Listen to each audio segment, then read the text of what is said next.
네, 안녕하세요. 업사이클링 브랜드 니울의 대표 예송입니다.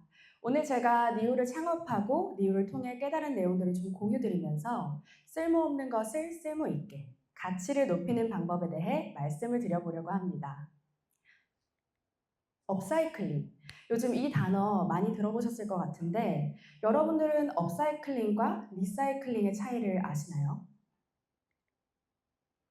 우선 리사이클링은 사용 후 버려지거나 쓸모 없어진 폐기물을 고치고 재사용하는 것을 말합니다.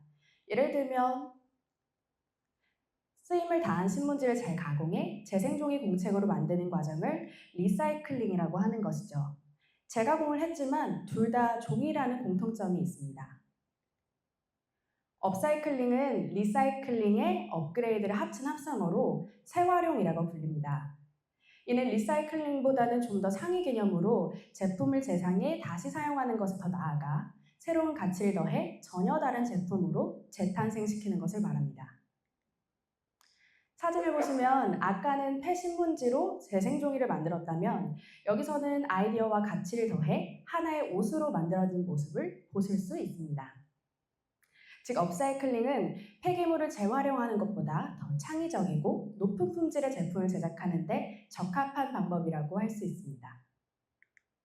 그렇다면 니울에서는 어떤 폐기물을 업사이클링 할까요? 바로 병뚜껑입니다.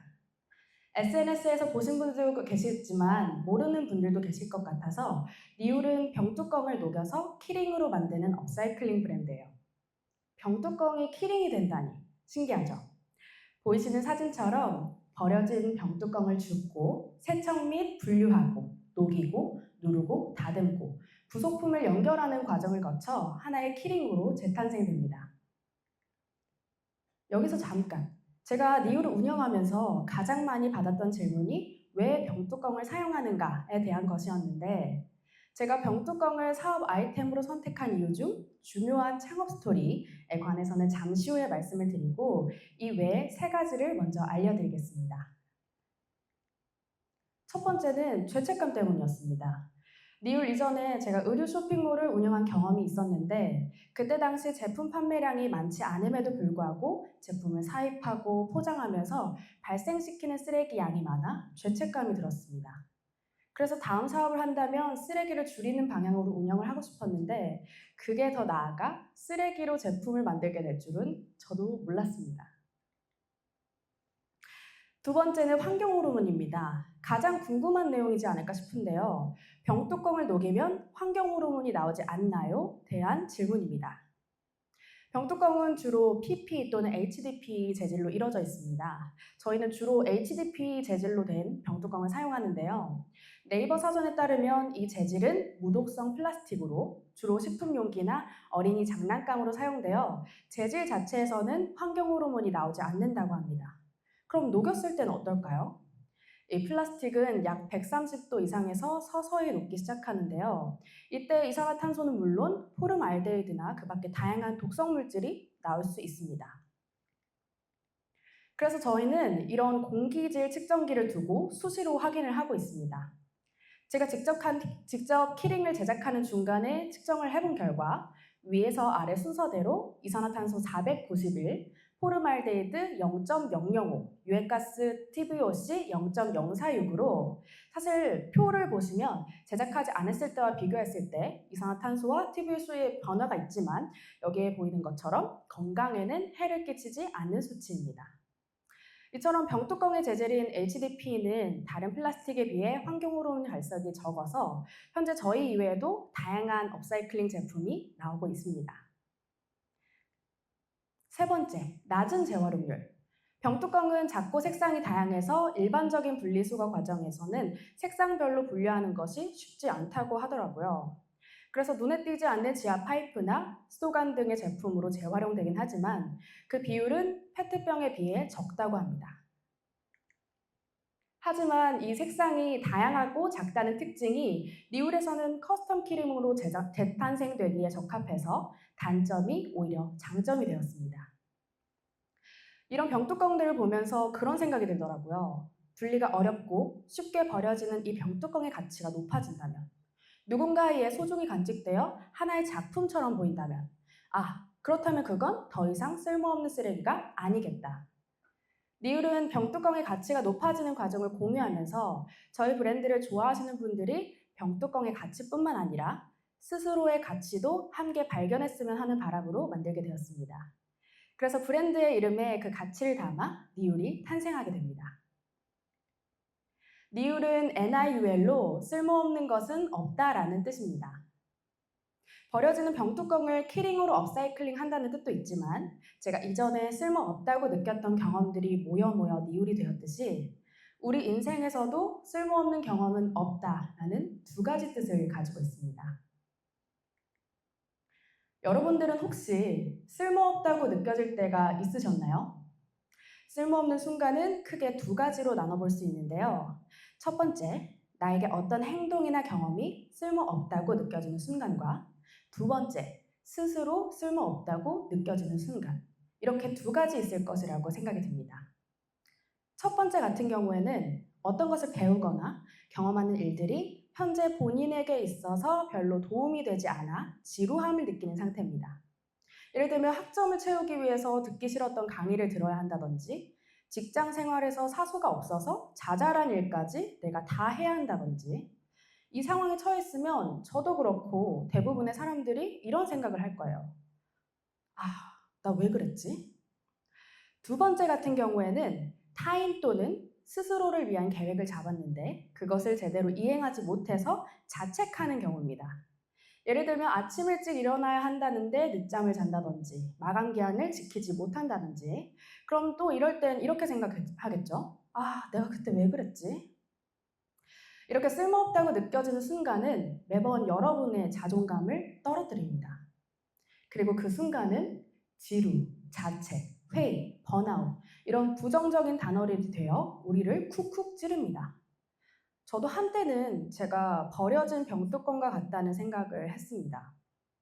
더 이상 쓸모가 없어서 바닥에 아무렇게나 버려진 병뚜껑, 누군가가 주워주기만을 기다리는 수동적인 상태. 그렇지만 지금의 저는 버려진 병뚜껑이 아니라 그 병뚜껑을 주워 가치를 높이는 사람이 되었습니다. 어떻게 병뚜껑과 함께 저의 가치도 높일 수 있었을까요? 제가 잠깐 어릴 때 이야기를 해볼게요. 제가 중학교 1학년 때 영어를 진짜 못했거든요. 그래도 시험은 잘 봐야 되니까 어머니께서 영어 교과서에 나오는 지문을 달달달달 외우게 시키셨어요. 그때 제가 왜 이걸 하고 있어야 하지? 라는 생각이 들더라고요. 근데 제가 다른 건 기억이 나지 않는데 1단원의 지문인 스티브 잡스의 대학 연설문이 아직도 기억납니다. 그때 책 속에서 잡스님이 이런 얘기를 하셨어요. 인생은 다양한 점을 선으로 잇는 과정이다. 대학교를 자퇴하고 청강으로 배웠던 캘리그라피가 나중에 맥의 서체를 만드는데 중요한 역할을 했다. 그때 당시에는 큰 중요성을 느끼지 못했던 점이 인생을 돌아보니 모두 이어져 있었다. 라는 내용이었어요. 저는 그때 당시에는 그저 시험을 위해서 외웠어야 했을 뿐 그 내용이 크게 와닿지 않아서 믿지 않았지만 지금의 저는 그 이야기를 믿게 되었습니다. 제가 앞서 제 스스로가 버려진 벽뚜껑과 같다고 생각을 했다고 했는데 그 이유가 퇴사 이후 2개의 사업을 대차게 망했기 때문입니다. 이번엔 제 실패에 대한 이야기를 한번 해볼게요. 약간 부끄럽지만 접니다. 사진은 모델과 아나운서 준비생 시절의 제 모습인데요. 아나운서를 준비하다가 대학교 졸업 후 바로 취업을 해서 라이브 커머스 쇼호스트나 유튜브 기획자와 같은 업무를 하면서도 내가 왜 이걸 하고 있어야 되지? 라는 생각을 많이 했습니다. 그래서 남들이 시켜서 하는 일 말고 제가 하고 싶은 일을 하고자 퇴사를 하게 되었습니다. 그리고 나서 첫 번째로 시작한 것이 사진작가였어요. 제가 기존에 취미로 모델 일을 하고 있었는데 아무래도 모델은 작가님이 없으면 사진을 찍지 못하잖아요. 그래서 저는 그렇게 뛰어난 모델은 아니었기 때문에 사진을 찍을 수 있는 기회가 많지 않았습니다. 그래서 남들을 찍어주지 않는다면 내가 나를 찍겠어 라는 생각을 가지고 사진 촬영을 배우기 시작했어요. 그러다 보니까 저 이외에 누군가를 찍어주고 싶다는 생각이 들어서 지금도 함께하고 있는 메이크업 아티스트 언니와 함께 사진 패키지를 기획하게 됩니다. 그래서 사진 작가를 계속 했지만 사실 제가 사진 사업도 처음 하고 운영도 처음 해서 그런지 사람들이 많지 않았어요. 그래서 이걸로 인해서 제 생계를 유지하는 것이 좀 어려웠습니다. 그래서 사진 작가 일을 그만두고 두 번째 사업인 여성 의류 쇼핑몰을 시작하게 됩니다. 기존에 모델 일을 했고 사진도 찍을 수 있었기 때문에 여성 의류 쇼핑몰을 창업하는 데 있어서는 어려움이 없었습니다. 예전에 패션을 좋아했기 때문에 동대문에서 옷을 사입하고 쇼핑몰과 상세 페이지 제작, 운영, 포장까지 그냥 열정 하나만 가지고 두 번째 사업을 진행을 했습니다. 앞에서 진행했던 사진 작가는 SNS 홍보를 거의 안 했기 때문에 이번엔 좀 정성 들여서 마케팅 해보자 라고 생각을 했어요. 그리고 밤낮을 가리지 않고 콘텐츠를 만들어서 이렇게 업로드를 했습니다. 그러나 여전히 사람들의 반응은 없었습니다. 근데 사입한 옷들은 계속 쌓이고 쓰레기는 점점점 더 쌓이고 그러다 보니 결국 월세와 사입비를 감당을 하지 못해서 사업을 접게 됩니다. 제가 이때 저의 전 재산으로 이 두 사업을 진행을 했는데 사업 실패 후 통장 잔고를 보니 한 50만 원 정도 남아있더라고요. 이때부터 연이은 사업 실패로 스스로가 쓸모없다고 느껴졌습니다. 거기에 사업을 성공시키기 위해서 휴식 없이 달려왔더니 결국 번아웃이 오더라고요. 그렇게 며칠을 아무것도 하지 않고 멍하니 누워만 있게 됩니다. 그렇게 멍하니 누워만 있다가 어느 순간 제 반려견이 다가와서 제 볼을 핥아줍니다. 이 친구는 저의 반려견 민꾸예요. 귀엽죠? 민꾸가 제 볼을 핥은 이유는 저를 위로해주기 위해서가 아니었습니다. 그저 오늘 산책을 안 갔기 때문에 그냥 저를 깨우는 것이었고 저는 이 귀여운 눈빛에 어쩔 수 없이 몸을 일으켜 산책을 나갔습니다. 호기심이 많은 민꾸는 산책을 할 때마다 쓰레기를 자꾸 물어왔어요. 그래서 우리가 산책하는 길만이라도 깨끗해질 수 있도록 플로깅을 시작했습니다. 바닥에 떨어진 걸 줍다 보니 버려진 휴지, 비닐봉지, 닭다리, 병뚜껑 이렇게 길거리에 쓰레기가 많은 줄 몰랐습니다. 그래서 플로깅 할 때마다 주운 쓰레기를 사진으로 기록하기 시작했어요. 이렇게 기록한 사진을 보다 보니까 어느 순간 병뚜껑이 눈에 띄더라고요. 다양한 브랜드의 병뚜껑들이 알록달록하게 모여있는 것이 제 눈에는 재밌었습니다. 그래서 홀린 듯이 집으로 가져와서 깨끗하게 세척한 다음 색깔별로 모아두었는데 창가에서 빛나고 있는 병뚜껑들을 보자마자 문득 이걸로 뭔가 할 수 있지 않을까라는 생각이 들었습니다. 그리고 이 이야기와 병뚜껑들은 각각 오늘날의 리올 창업 스토리와 아이템이 되었습니다. 병뚜껑을 사업 아이템으로 선택한 이후 해외 자료들을 찾아보며 다양한 실험을 해본 결과 결국에 병뚜껑을 녹여 키링으로 만드는 방법을 알아냈습니다. 그래서 그 과정이 재밌어서 저만의 스타일로 편집해서 SNS에 영상을 올리기 시작했어요. 그런데 어느 날 갑자기 핸드폰이 알람이 막 울려서 보니까 진심이 통했던 것일까요? 영상들이 알고리즘 덕에 소위 말하는 떡상을 했습니다. 그 뒤로 팬분들과 함께 단기간 동안 5만 개의 병뚜껑을 모으기도 하고 100그루의 나무를 직접 심기도 하면서 지금은 약 4만 팔로워분들에게 사랑을 받는 업사이클링 브랜드가 되었습니다. 그렇다면 쓸모없는 것을 쓸모있게, 쓸모없는 것의 가치를 어떻게 높일 수 있었던 걸까요? 바로 작은 것이더라도 관심을 갖고 가치를 발견하고 도전했기 때문입니다. 리은 제가 그동안 쓸모없다고 생각했던 것들의 집합과도 같습니다.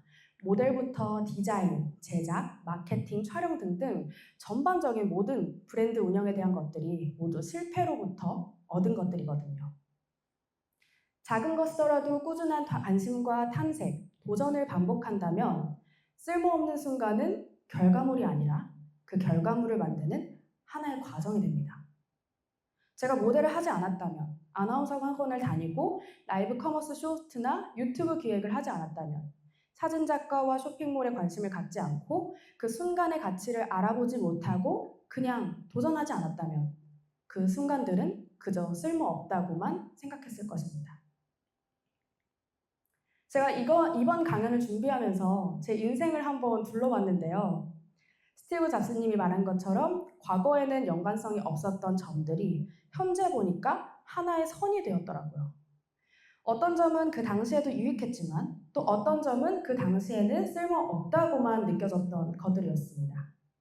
아마 제가 경험했던 것들을 소중히 여기지 않고 과거의 실수에 머물러 있었다면 지금의 모습과는 전혀 다른 모습이 되었을 것 같아요. 이렇게 여러분들하고 만나지도 못했을 거고요. 우리의 미래는 사실 어떻게 될지 아무도 모릅니다. 하지만 미래에 가지 않더라도 이제 저와 여러분은 한 가지 사실만은 알 수 있습니다. 바로 이 점이, 지금 이 순간이 언젠가는 다른 것들과 이어진다는 것을. 그리고 그것들은 절대로 쓸모없지 않다는 것을요.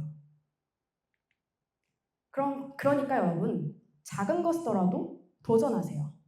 여러분들이 어떤 것을 선택하든 그 점들은 점점 이어져 선으로 그리고 면으로 여러분의 인생을 가치 있게 촘촘히 채울 것입니다. 그리고 그건 여러분들이 예측하지 못했더라도 꽤 근사한 결과물이 될 것입니다. 오늘 강연을 통해 쓸모없다고 느꼈던 과거의 저에게 그리고 과거의 저와 같은 생각을 하고 있을 여러분들에게 도전할 용기를 좀 드리고 싶었습니다. 여기 계신 여러분들 중 오늘 강연으로 단 한 명이라도 작은 도전을 시작한다면 저는 더 나을 것 없이 기쁠 것 같습니다. 이 강연이 여러분들의 선과 면을 채우는 작은 점이었길 바랍니다.